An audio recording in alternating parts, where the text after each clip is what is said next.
just conversation I'm also often have is, I think, and to the point you were making about feeling like it gets harder and harder to get to a human, is that the idea behind self-service is not to eliminate the human-to-human interaction.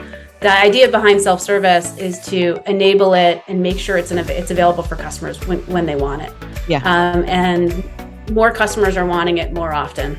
And so, and ideally, that's what you would from a business perspective and from a productivity perspective, why wouldn't you want to optimize around those digital experiences so customers can choose self-service when they want it as often as they can and be successful?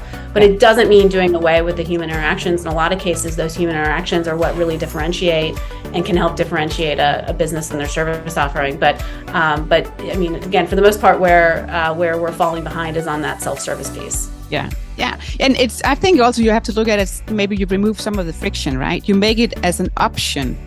And saying, hey, this is the way you can go in and solve. Of course, with my bank problem, I couldn't solve everything, but you can solve a lot of, this self-service, right? You can actually get the information or see what's happening, and then you can take it to the next level.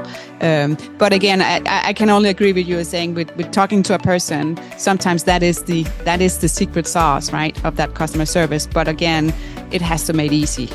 You don't have to retell your story every time you call in and talk to a person. No. Yes. We've also been there. Thanks for listening to this episode of Mind Innovation Podcast. New episodes are dropping bi-weekly, so make sure you're following wherever you get your podcast. You can find me on LinkedIn, search for Sannah Vinding. You can also find me on YouTube, search for Mind Innovation, or go to my website, sannahvinding.com or mindinnovation.com. Stay curious, keep learning.